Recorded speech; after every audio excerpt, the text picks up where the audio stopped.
From the hospital, Gregory Keene continues the story of the deadly NightShade.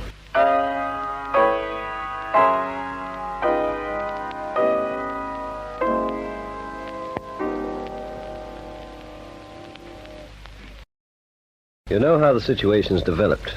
We've Tom Cutts accepted into the NightShade gang as a London hoodlum, and the gang is sufficiently sure of itself to start branching out. In the last few days, they've begun to extort their tribute from the cab drivers, using the same methods as before, the vicious ruthlessness of a pack of wolves. But the time had to come. There had to be one man who wouldn't submit to terror, and this is the man at whose bedside I'm standing now. Inspector Murray's here, and there's a doctor. The poor devil certainly looks as though he needed the doctor. The name's Williams. At least I think it is. Bill Williams. It's as bad as that, is it? Who are you? Gregory Keene. I'm after the fellows who knocked you about. After them in rather a large way. Do you feel like telling us what went on? What I can remember. You've a cab, according to Inspector Murray here. Yeah, I have a cab. I was just going to knock off for the night when these two hailed a hack near the corner of Peach Street. Mm-hmm. Couldn't you have made a run for it? If you're going fast enough, they won't shoot. At anything over 50, it pays to keep the driver alive. That's what you think of too late. Anyway, they wanted me to buy a quid's worth of insurance every week, and they almost made it sound worthwhile. They had a neat line. I only had to work an extra half hour a day. Wasn't that better than having an accident? For a quid, they were selling protection. That's the same line as they used on the bookie scheme. Word for word. And you wouldn't buy any insurance, eh, Bill? I told them what to do with their proposition. What did they use? Brass knuckles? And boots. How much nerve have you got left? For what? If we can guarantee you protection... Not for a quid a week, I hope. You know, we could have used you in the infantry. They did. Are you going to get up in court against the two thugs if you can identify them? You bet your sweet life I am. Good. Where are those rogues' gallery shots, Murray? We'll have a quick run through them. Here we are. Right. Now, cast your eye over these, Bill. No, don't try to raise your head. I'll hold them for you. To start off with, do you recognize this character? Don't know. The light was dim. They got in the back and I couldn't turn round. Who is he? His name's Mike Guzik. No, couldn't say definitely. Yeah, that's a pity. I was counting on you. What about the other chaps? Show me some more pictures. Yeah. Stephen Meyer? Don't think so. Louis Cortez? That sounds Italian. One of them was called Tony someone. Tony Rico? Yeah. Here we are. Hairline, moustache, sideboards, long eyelashes and all. I'm darned if I can say. When they got out of the car, the only light was behind them. Yes, they've had practice. The blighters know their stuff. Well, look the rest over. Here's one now. Martin Goss. Franz Halder? No. Too bad. Well, any suggestions? Only one. The big bloke, the one that did all the talking, well, he had an accent that would blunt a meat cleaver. Could you pick it again? The next time I hear that voice, Mr. Keene, I'm reaching straight for my jack handle, and I'll do my talking later. Unofficially, we might arrange it for you. You didn't hear that, Murray. Well, if it means anything to you, old chap, you're the sort of fellow we've been waiting for. Someone with enough curry in him to talk. I wouldn't say too much about the others.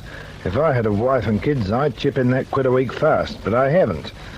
So when the time comes, I'll get on the stand and take my chances. I think it's only fair to tell you will be taking some chances. If you can get me a couple of minutes with a jack handle, it'll be a pleasure. Good man. Well, come on, Murray, we've got work to do. What's our first stop to pick up Mike Guzik?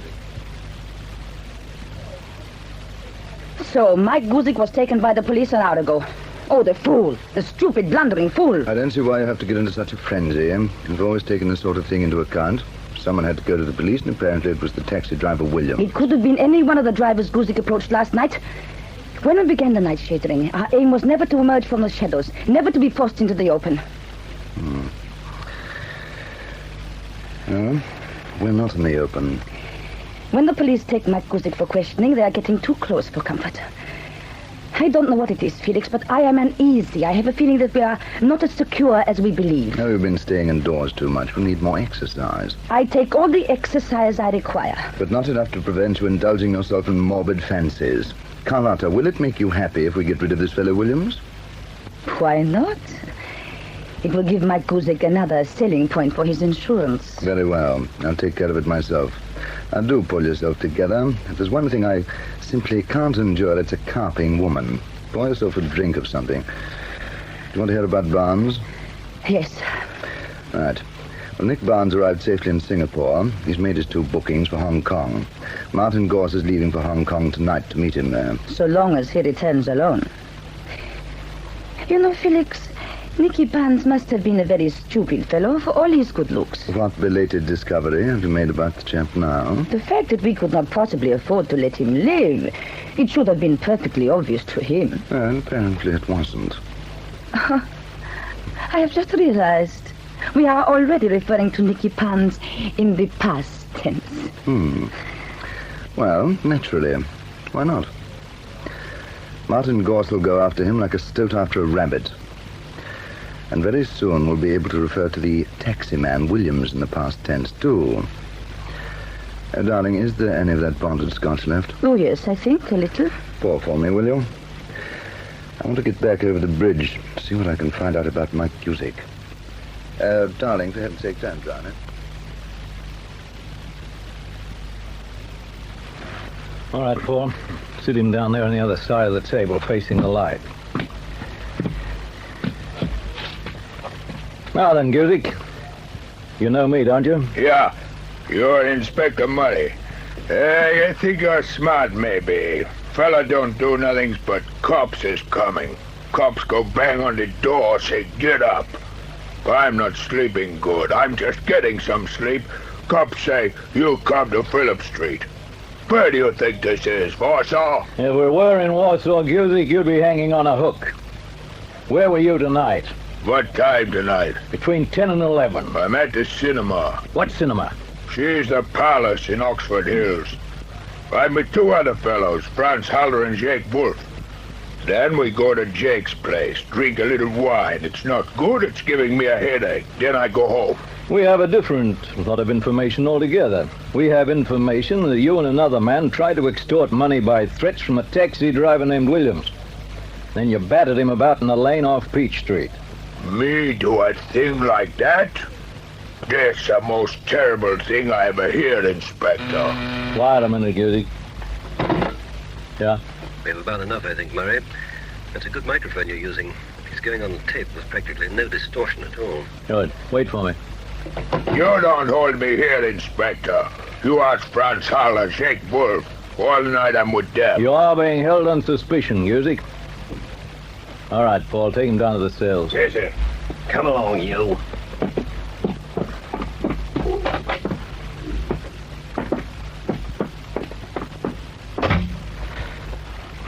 How's the time? Keen? Yeah?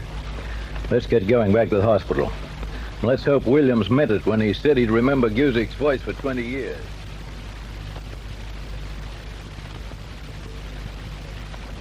We'll only be disturbing him for about 5 minutes, Doctor, perhaps less. Where can we plug in this tape recorder? Right at your feet there. Good. Now listen, Bill. We're going to play you 3 voices. See if you can pick the voice you heard last night in Peach Street. Ready?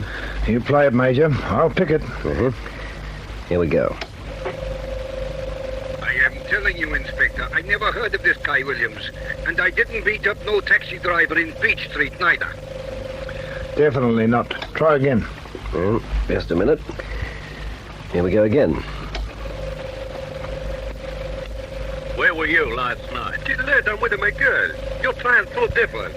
Okay, you charge me for receiving, but the what you call standoffish is not for me and never is. Wrong again. He had a thicker voice altogether, and his grammar was all over the place. Well, 3rd time lucky. Listen to this. Yeah, you're Inspector Murray. You think maybe you're smart? Fellas don't do nothing, but cops is coming. Cops go bang on the door, say, get up. I'm not sleeping good. I'm just getting some sleep. Who's that? Mike Guzik. What about it, Bill? I'll tell you what about it. Mike Guzik's your boy. Good show. So at last, we've got one of them.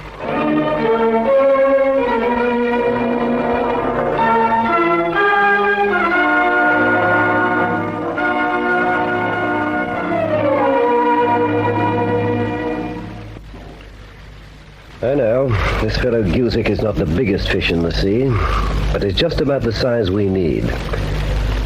He doesn't know it yet, but he's going to be thrown back. You see, to catch a fish like Huberman, you need the right bait. And Huberman will never see the hook in Mike Guzik.